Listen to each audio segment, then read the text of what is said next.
2025-এ Android update হয়েছিল এবং এরপরে বড়সড় একটা চেঞ্জ চলে এসেছিল ফেসবুক অ্যাডে।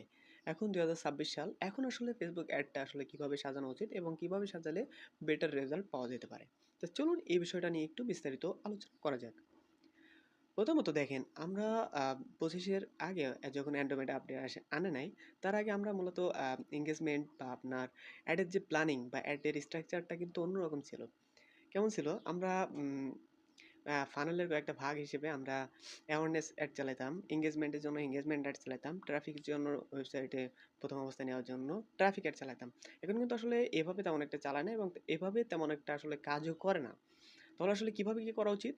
আ এখন আসলে মূলত আপনার সেলস ক্যাম্পেইনের উপরে বিশেষ করে মানুষ করে থাকে এবং এটাতে আসলে বেশি আউটপুট পাওয়া যায়। তাহলে আপনাদের কিভাবে আমাদের এই আপডেটের পর অ্যাড ক্যাম্পেইনটা আসলে কোন স্ট্রাকচারে করা উচিত? তো চলুন এই বিষয়টা নিয়ে একটু কথা বলি। দেখেন, এখন আসলে মূলত আপনি সেলস ক্যাম্পেইনটাই করতে পারেন। সেলস ক্যাম্পেইনের ভিতরে আপনি একটা অ্যাড সেট রাখলেন, চাইলে ২ টাও রাখতে পারেন। তবে একটা অ্যাড সেট রাখলেন, এটা রাখলে হয়তোবা বেশি ভালো হবে। তারপরে ওই অ্যাড সেটের ভিতরে আপনি আসলে অনেকগুলো অ্যাড রাখতে পারেন। এর ভিতরে আপনি কয়েকটা ইমেজ অ্যাড রাখলেন, কয়েকটা আপনি ভিডিও অ্যাড রাখলেন, এরপর আপনি চাইলে কয়েকটা ক্যারোসেল অ্যাডও রাখতে পারেন। তো এইটা এই জায়গায় একটু আপনার বুঝে শুনে কাজ করতে হবে। এই জায়গায় যদি একটু বুঝে শুনে কাজ করতে পারেন, তাহলে আপনার রেজাল্টটা কয়েক গুণে বেশি বেড়ে যেতে পারে। কিভাবে করবেন? দেখেন, আপনি এই জায়গায় আমাদের ফানেলের বিষয়গুলো একটু বেশি কাজে লাগাতে হবে। তো আমরা ফেসবুকে কিভাবে ফানেল আকারে কাজ করতাম যে ফানেলের ১ম ধাপ মানুষকে জানানো, ২য় ধাপ মানুষকে একটু এনগেজ করা, আমার ব্র্যান্ডের সাথে একটু কানেক্ট করা, তারপরে সেলসের দিকে চলে আসা, তাই না? তো এই অ্যাডের বিষয়গুলো আপনি এভাবে সাজাবেন যে আপনি যদি ২-৩ টা ভিডিও দেন, তাহলে ভিডিওগুলো সবগুলো এককেন্দ্রিক যেন না হয়ে যায়, বিভিন্ন অ্যাঙ্গেল থেকে হতে হবে। যে এটা আসলে মানুষকে, আমি মনে করেন ৩ টা ভিডিও বানালাম, একটা হয়তোবা মানুষকে জানাবে, একটা মানুষকে এনগেজ করবে, আরেকটা মানুষকে অফার দিয়ে সেলসে কনভার্ট করবে বা এমন কিছু একটা হবে। মনে করেন ৩-৪ টা আমি গ্রাফিক্স দিলাম, তাহলে আমার গ্রাফিক্সগুলো আসলে কিভাবে কি হওয়া উচিত? গ্রাফিক্সগুলো আসলে এভাবে হওয়া উচিত যে একটা মানুষকে জানাতে পারে, দ্বিতীয়টা মানুষকে একটু আর্জেন্সি ক্রিয়েট করার জন্য মানে গ্রাফিক্স অ্যাড হতে পারে। এরপরে আরেকটা মনে করেন যে আপনার প্রোডাক্টের ফিচার বা বেনিফিট বা উনি আসলে কি পাচ্ছে এই প্রোডাক্ট থেকে, এটা নিয়ে একটু মানে বিস্তারিত আলোচনা বা প্রোডাক্ট মানে ভিজুয়াল আকারে গ্রাফিক্স আপনি দিয়ে দিতে পারেন।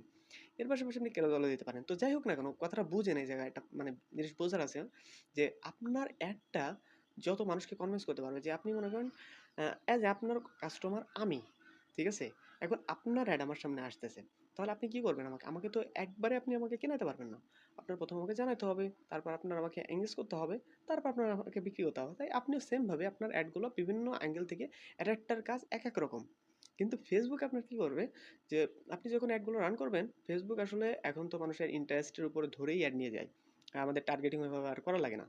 তো আপনার অ্যাডগুলো একেকটা টাইমে একেকজন মানে একই মানুষের কাছে বিভিন্নভাবে নিয়ে আসবে। মানে একটা দিয়ে মানুষকে একটু কনভিন্স করবে, তারপরে আরেকটু কনভিন্স করবে, এরপরে আসলে সেলসের ট্রাই করবে। তো এইভাবে যদি আপনি বিভিন্ন আ ভাবে আপনার কনটেন্টগুলো বা প্ল্যানিংটা একটু স্ট্রং ভাবে সাজাতে পারেন এবং কনটেন্টগুলো সেভাবে একটু হাই কোয়ালিটির বানাতে পারেন, তাহলে দেখবেন যে আগের থেকে আপনার ক্যাম্পেইনের রেজাল্টটা বহুগুণে বেড়ে যাওয়ার চান্স থাকবে। তো যাই হোক, এখন থেকে আপনি অন্যান্য কোন প্ল্যানে কাজ করতেন আপনারাই ভালো জানেন। তো যাই হোক, এই প্ল্যানিংটা বা এই স্ট্রাকচারেও একটু এড করে দেখতে পারেন। আশা করা যায় অন্যগুলোর থেকে একটু বেশি বেটার আউটপুট পেতে পারেন। তো যাই হোক, আপনারা কিভাবে চালাতেন কমেন্টে জানাতে পারেন। এর পাশাপাশি ভালো থাকুন। ইনশাআল্লাহ নেক্সট কোনো ভিডিওতে হয়তোবা আবার আপনাদের সাথে দেখা হবে।